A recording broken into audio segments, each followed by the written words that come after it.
Queria agradecer a presença de todos. Estamos aqui num bate-papo para falar de madeira, sustentabilidade, bem-estar e negócio. Meu nome é Maíra, trabalho no setor de sustentabilidade há mais de 20 anos e estou há 3 anos como coordenadora de ESG da Arauco Brasil, unidade de negócios madeiras, que produz mais especificamente os nossos painéis de MDF, MDP e mais recentemente as molduras feitas desses painéis também. Hoje, estamos vivendo grandes alterações globais, alterações climáticas, alterações da biodiversidade, dos ciclos hidrológicos e da nossa qualidade de vida. Essas mudanças são causadas por decisões nossas do dia a dia, pequenas decisões que tomamos do que consumimos, o quanto consumimos e como vivemos, impactam globalmente nas questões ambientais. Falar de sustentabilidade é falar sobre responsabilidade, consciência e sobre protagonismo. Por isso, tenho aqui 2 grandes executivos para conversar com a gente, que têm no seu DNA o protagonismo e a sustentabilidade no processo decisório. Vou apresentar agora o Paulo Hartung, que é economista e presidente executivo da Indústria Brasileira de Árvores, IBA. Paulo tem uma trajetória que conecta a gestão pública. Passou por 3 mandatos como governador do Espírito Santo, economia e sustentabilidade.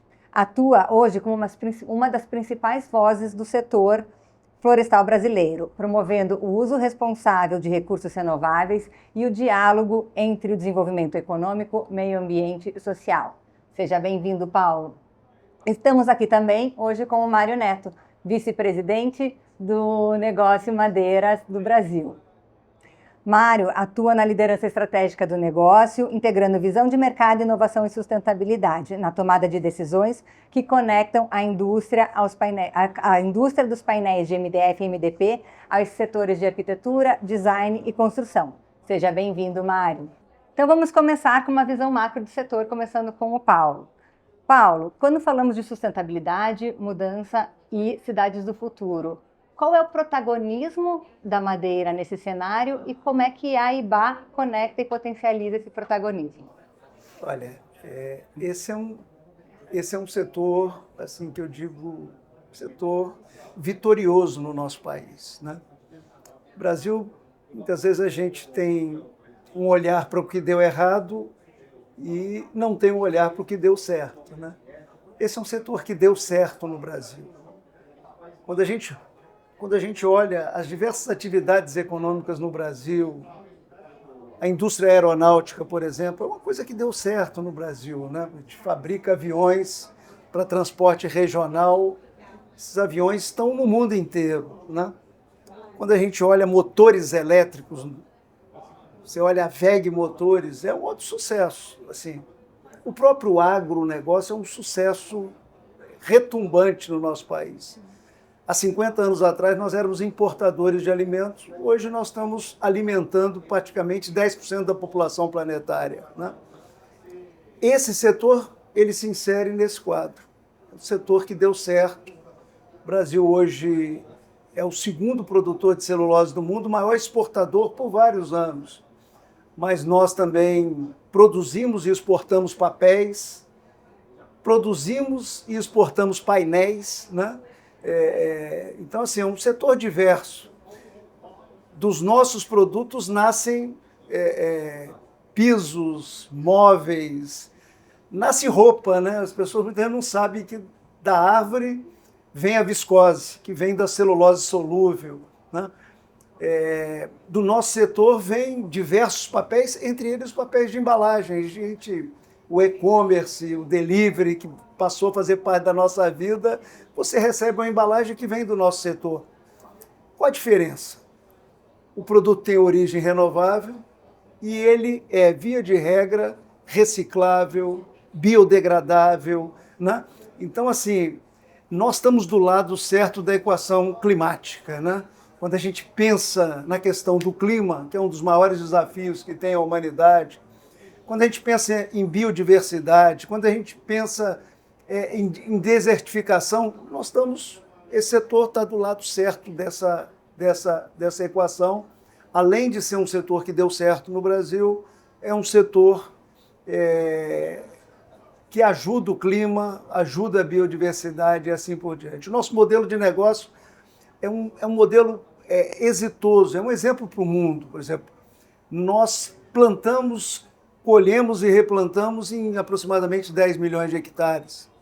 O mesmo setor que planta em 10 conserva no Brasil mais de 7 milhões de hectares. Assim, no uso da terra é um diferencial. Então, é muito interessante o setor. Eu que já tive em outras atividades na vida, estou muito feliz em participar com um papel, inclusive, de liderança num setor dinâmico e importante e ao lado da sustentabilidade, como é o setor de árvores cultivadas para fins industriais e também para fins de restauração nos nossos biomas, de restauração de espécies nativas nos nossos biomas. São números muito impressionantes, né, Paulo? Você falou ali de 10 milhões de hectares de planta de árvore de florestas comerciais e 7 de nativas, dá 40% de vegetação conservada que o setor tem uma coisa articula, assim, certo? você vai assim, aonde no Brasil nós estamos plantando? Isso é outra coisa importante. Basicamente, nós estamos substituindo pastos, muitas vezes improdutivos, até com nível de degradação. Quer dizer, uma área nessa situação vira um espaço de plantio de árvores, né? com todos esses serviços ambientais que uma árvore, ao ser plantada e crescer, ela sequestra carbono, estoca carbono, e a gente olhar que os produtos depois mantêm esse carbono estocado. Então, assim, é um setor bacana. Muitos dos produtos que nós estamos fabricando, ele, de certa forma, substitui produtos de origem fóssil, né? Até na roupa, né? Se olhar uma roupa vindo do petróleo, né? É um tipo de roupa que nós usamos. Poliéster, pouca gente sabe disso, vem do petróleo, né? É um produto fóssil.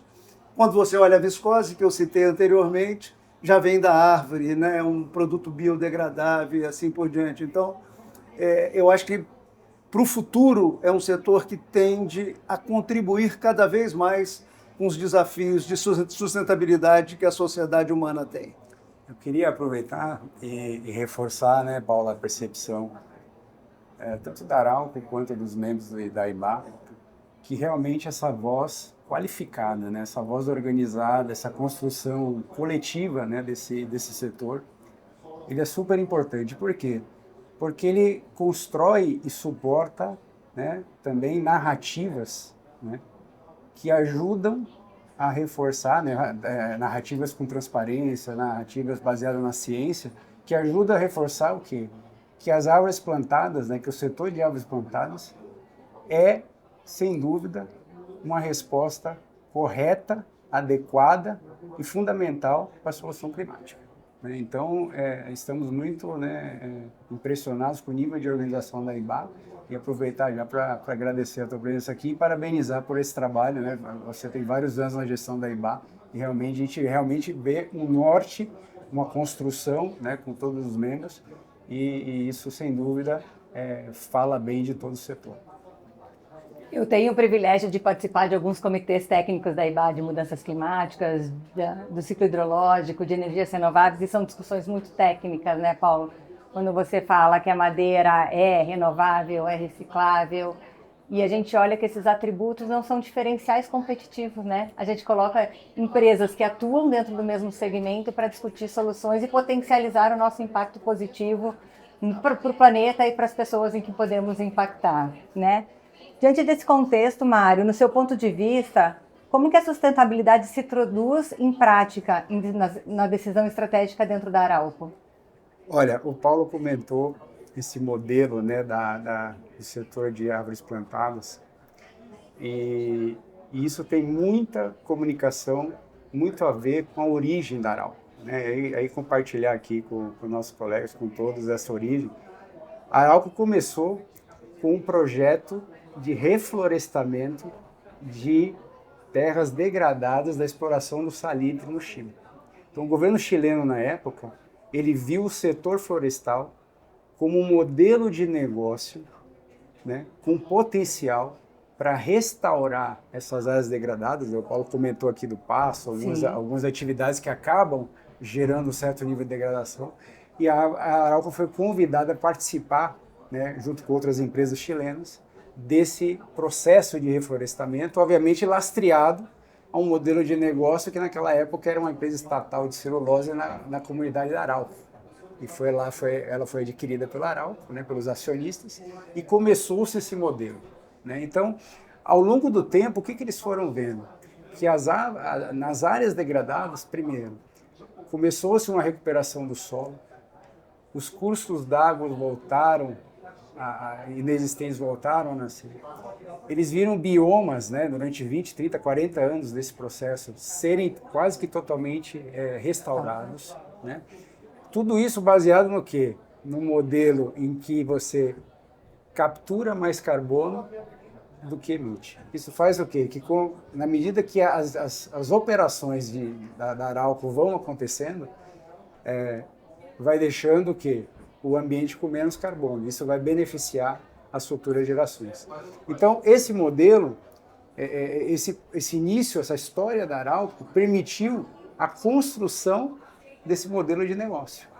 E aí que a Arauco, né, digamos assim, melhorando esse modelo, ela colocou o seu propósito, né, e o seu propósito fala muito disso, né, a partir da natureza e de recursos naturais renováveis, né, contribuímos para melhorar a vida das pessoas e do planeta. Então, no centro desse modelo está realmente o setor de árvores plantadas, porque a Arauco começa na floresta.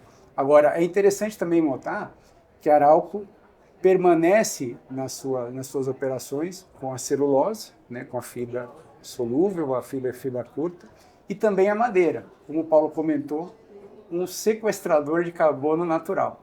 Então, a madeira, além de ter ser sequestrador de carbono natural, ela também faz o quê? Dá essas características interessantes, né, à nossa casa, né, o conforto acústico, térmico ao ambiente, e foi com isso que a Arauco foi, digamos assim, aperfeiçoando esse modelo. Um outro aspecto no modelo de negócio da Arauco é que ela coloca o cuidado com as pessoas no centro do seu modelo. Então, a partir disso, o cuidado com as comunidades que a gente atua, o cuidado com os nossos clientes, o cuidado com os nossos colaboradores, principalmente em relação à segurança, e isso completa e complementa, né, esse modelo vencedor e sustentável, no qual a Arauco e muitos do nosso setor fazem parte. Muito sentido isso que você está falando, né, Mário? A madeira, por si só, ela já traz atributos sustentáveis. E o setor, como o Paulo também comentou anteriormente, ele não se acomoda só com isso. Ele traz todo um cuidado com as pessoas que estão no entorno, com os seus colaboradores, com a comunidade, e cuidado com outros temas ambientais também. Frente a isso, Paulo, quais os indicadores do setor que você poderia compartilhar para materializar todo esse ganho da indústria comercial, da indústria das árvores plantadas?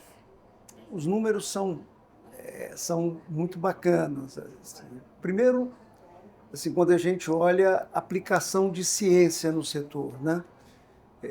Porque muita gente fala assim, não, o setor tem produtividade porque o solo brasileiro é bom, o clima é adequado e assim por diante. O solo e o clima são elementos importantes, mas os laboratórios fizeram a diferença. Eu vou dar um número que diz muito disso. 50 anos atrás, 5 décadas, a produtividade por hectare ano no Brasil estava tinha uma média de 10 metros cúbicos por hectare ano. Se você olhar o que a ciência impulsionou, nós saímos de 10, fomos para 33, e a média, né? Você vai encontrar propriedades do setor com produtividade acima de 50, né? A média, 33. Então, assim, tem muita ciência aplicada, né? Quer dizer, quantas árvores o setor planta no Brasil hoje por dia, né? Assim, é um outro número que impressiona as pessoas.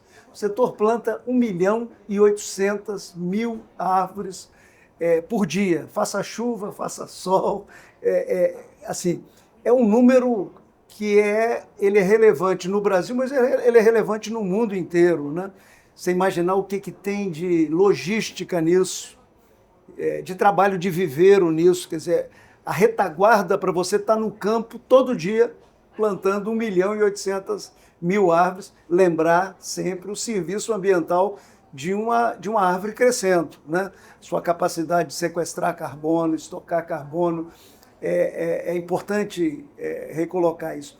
Eu queria dar um dado que não é numérico, quer dizer, alguns anos atrás, mais de 20 anos atrás, os líderes do setor, eles foram buscar certificações internacionais para o setor. E a pessoa pergunta assim, não, mas tinha alguma exigência para isso? Não, não tinha. Quer dizer, foi um olhar mesmo além do tempo que estava se vivendo, né? É gente visionária que liderava o setor lá atrás.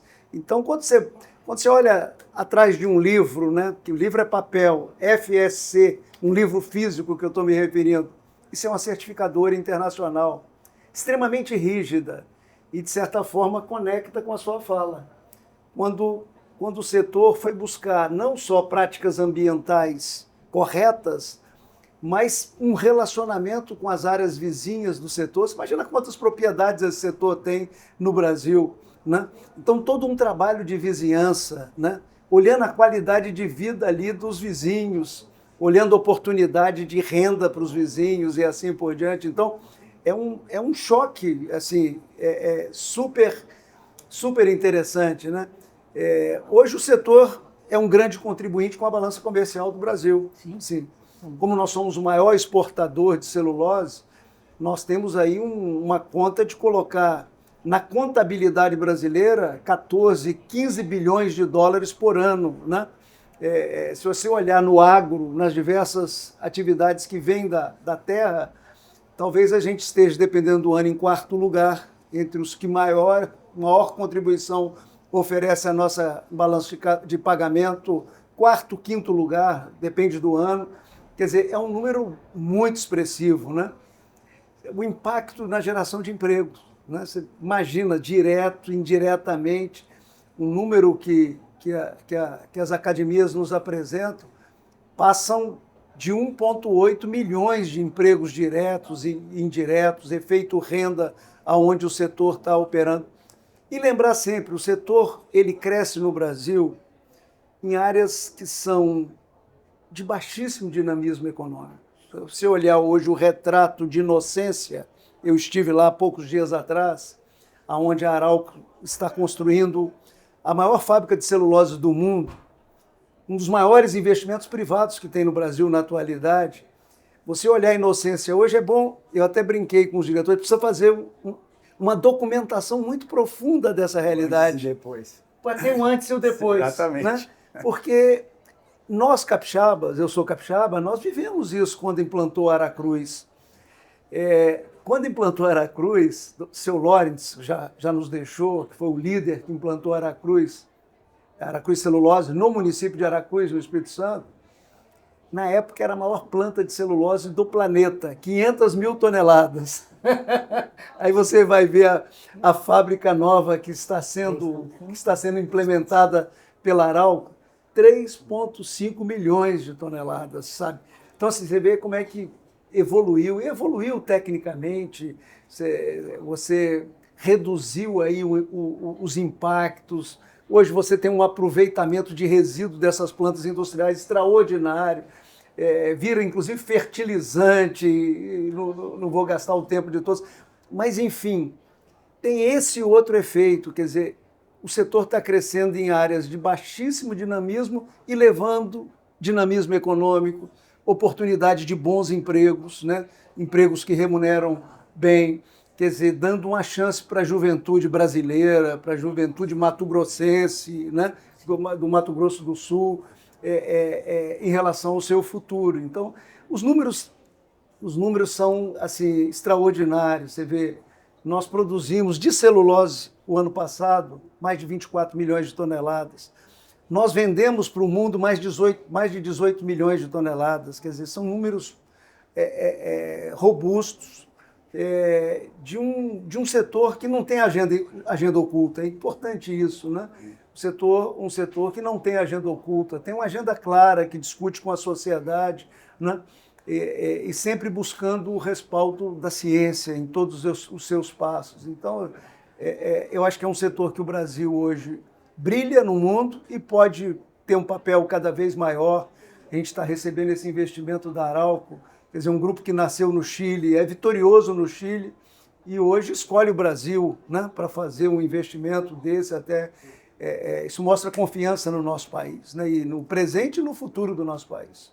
E esse modelo, né, Paulo, que novamente ressaltando, que não é algo que você percebe em outros setores, esse modelo negócio que ele é lastreado em desenvolvimento econômico, desenvolvimento social e preservação ambiental, é um modelo poderosíssimo. É um modelo que realmente é de se impulsionar e de se aumentar o debate para que ele seja incentivado nos outros setores e que a gente ache uma equação, né, desse tipo para todas as áreas da economia, né? Então, nesse sentido, você falou de certificação, um ponto interessante, né? A Arauco foi a primeira florestal do mundo a ser certificada em carbono neutro. E ela começou e deu ao início, né, a várias empresas que também seguiram o mesmo caminho, que mostra justamente a síntese desse modelo de negócio. Olha, nós preservamos, fazemos desenvolvimento econômico, é isso? Nós preservamos o meio ambiente e deixamos um legado positivo para as futuras gerações. Ou seja, é um modelo extremamente potente, né? Acho que fica muito claro aqui que a madeira, além de captar o carbono, ela traz outros ganhos, como a balança econômica nacional que nós temos, a geração de empregos, o cuidado com os recursos, né? Você falou aí da destinação de resíduos, então é um segmento que procura recuperar e não destinar destinar de forma ambientalmente adequada a todos os resíduos que geramos. Para a gente continuar falando bem da madeira, Mário, você podia contar aqui para a gente como é que ela impacta no bem-estar e na qualidade de vida? Como é que ela se diferencia dos demais componentes? A madeira, como o Paulo falou, além do atributo de captura de carbono, né, e ela fixa esse carbono na sua estrutura, né, Paulo? Ela tem alguns atributos muito, muito interessantes, né? Primeiro, ela tem uma relação com o homem histórica, né, que a gente chama de biofilia, que é essa sensação de bem-estar que nós sentimos quando estamos próximos a um ambiente de madeira ou eventualmente a algum utensílio de madeira. E por que isso? Porque isso vem da nossa origem, né? A gente vem dessa relação com a natureza e a madeira nos remota, nos traz essa sensação, né, de bem-estar, né? Além disso, ela trabalha também nos ambientes mais acolhedores, né? E ela traz algumas características importantes: o conforto térmico, conforto acústico e o conforto visual. Quando a gente fala agora indo para os painéis, né, puxando aqui um pouquinho a palha para os painéis revestidos, a quantidade de cores que a gente pode desenvolver, seja no madeirado, seja nos unicores, traz o quê? Um conforto, esse conforto visual, esse aconchego, esse acolhimento, né, que as pessoas precisam quando estão nas suas casas, ou eventualmente quando estão no seu trabalho, quando estão em um café, né? A gente olhando a nova coleção, falando aqui da Realce, né? Esse ano eu estava explicando para o Paulo, que a Realce ela foi inspirada nas especiarias, né?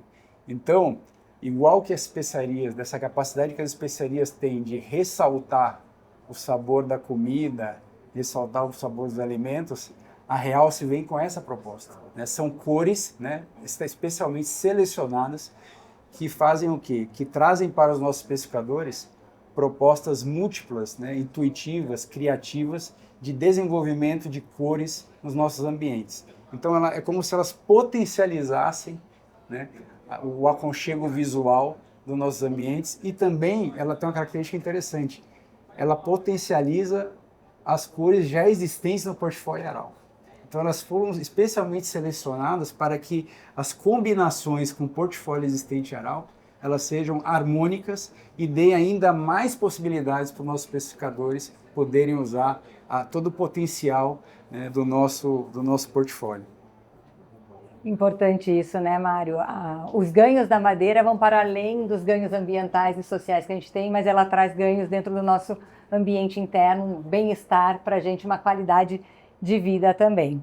A gente está aqui na Revestir e eu queria que vocês deixassem um convite aos arquitetos e designers de qual que é o papel deles para uma cidade mais sustentável, o que eles podem fazer de diferente a partir da escolha dos materiais quando forem especificar ou desenvolver algum projeto de interior.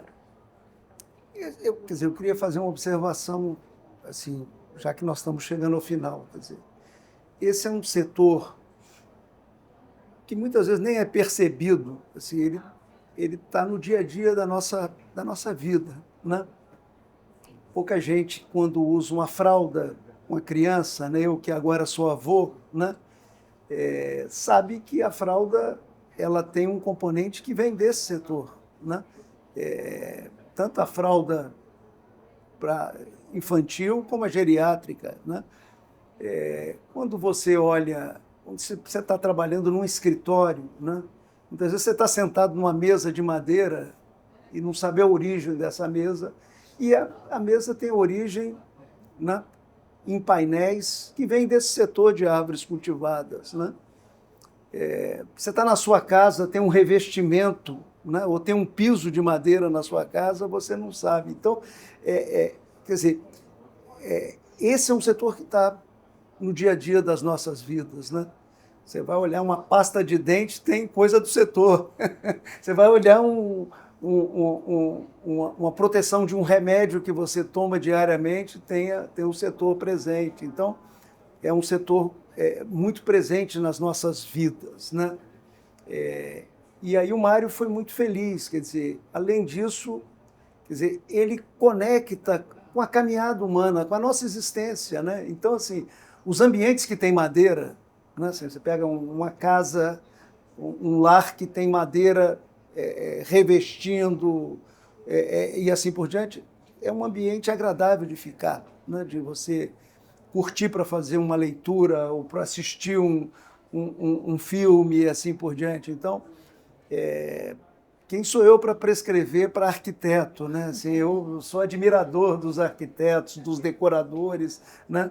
Mas eu sinto que eles também, cada momento, estão dialogando mais com o uso desses materiais que vêm do nosso setor, sabendo, inclusive, que são materiais recicláveis, biodegradáveis, de bem com a natureza, né? Então, assim, e estamos vendo aí que alguns arquitetos começam a projetar casas de madeira muito interessantes. A gente começa a visitar prédios de 3 andares, 4 andares, 5 andares, 10 andares, pelo mundo afora. Virou marca, assim, em algumas cidades desenvolvidas no mundo, terem prédios usando 100% madeira, né? E as pessoas perguntam, é seguro? Tem uma aula de segurança importante para todos nós, né? Então, assim, não temos que prescrever, mas ver um ambiente como esse aqui e a força, a energia boa. Cada ano que eu venho aqui, eu fico impressionado, né? Como que nós, humanos, estamos trabalhando para ter espaços assim, adequados, não só para a nossa vida familiar, mas para a nossa vida no trabalho também. Então, eu acho que aí o bom gosto, o bom uso de materiais faz toda a diferença. Mas eu não estou prescrevendo porque eu sou economista. Então eu tenho que aprender com as decoradoras, os decoradores, os arquitetos, as arquitetas, e aprendo muito, porque eu acho que viver com bom gosto do nosso lado faz um bem danado e dá energia boa para a nossa vida e para a nossa atividade profissional. Perfeito. Quer complementar, Mário? Qual que é o convite que Olha, você deixa para os nossos arquitetos? O Paulo foi extremamente feliz na resposta dele. Eu vou, obviamente, complementar alguns pontos, né? Eu acho que cada vez mais o consumidor final está preocupado, né, com a origem dos materiais que usam ou são eventualmente aplicados na sua casa. Então, os arquitetos e designers, né, precisam estar, de certa forma, antenados, né, com esses materiais que são utilizados, porque, obviamente, os seus clientes, né, obviamente, estão cada vez mais preocupados. Querem saber de onde vem e para onde vai. Exatamente. Né? Esse é um sentido diferente. E nesse sentido, a Arauco tem incentivado muito esse diálogo, não só das características, né, como eu comentei, positivas que o painel ou o revestimento traz para dentro do ambiente, mas também que ele faz parte de um modelo de negócio extremamente vencedor, e vencedor no sentido que ele é adequado para resolver todas as questões que temos hoje no mundo, né? Desenvolvimento econômico, social e ambiental. Então, quando você reúne um material, né, com esse nível de atratividade, que tem por trás um modelo de negócio que gera um legado positivo para as gerações futuras, de certa forma você, como o Paulo falou, está do lado certo da equação, né? Então você está acertando na sua equação.